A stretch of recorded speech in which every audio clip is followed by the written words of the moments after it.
before becoming the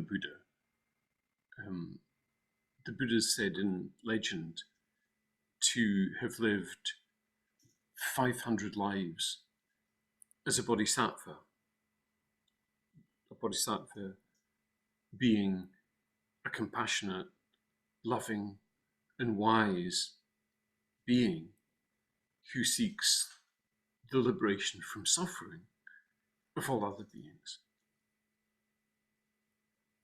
The Lotus Sutra, probably the most influential of all of the sutras on Chinese Buddhism and hence on Zen, said by implication that all beings will become Buddhas. It might be an inconceivably distant time in the future, but all beings, without exception, even the least promising ones, will become Buddhas.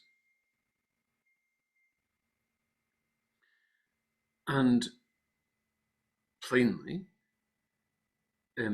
if you, even very, very far into the future, are going to become a Buddha, that's the most important thing that could ever possibly happen to you. In a sense, everything prior to that, including your life now, pales into insignificance. So in a sense, if you're going to become a Buddha at some point in the future, you're already a Buddha now. And so we have the whole Chinese doctrine of the universality of Buddha nature, which was an established feature of Chinese Buddhism prior to the formation of what we now think of as the Zen school.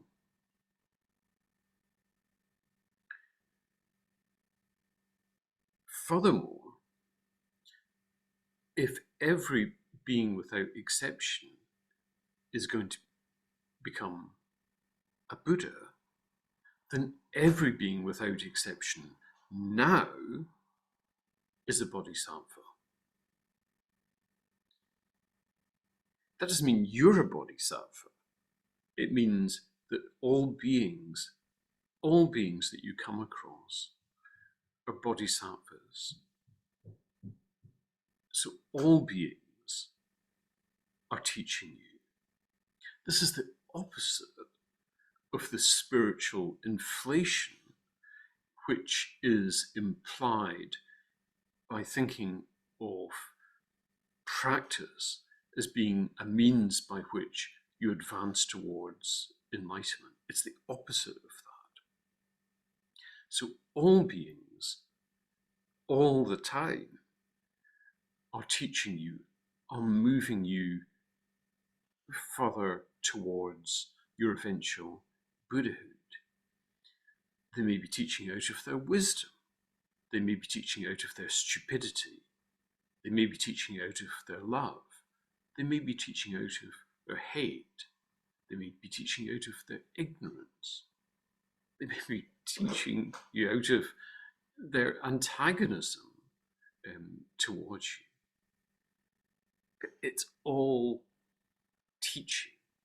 It's all compassion. Now, the fact is that Zen people nowadays are often quite embarrassed by talk of Buddha nature. So you just get a lot of chuntering on about being present and being in the here and now. It's just like Hallmark or something. But the fact is, whether it seems to you to be ludicrous or not, if you can accept, even for a moment, that this is true, everything changes.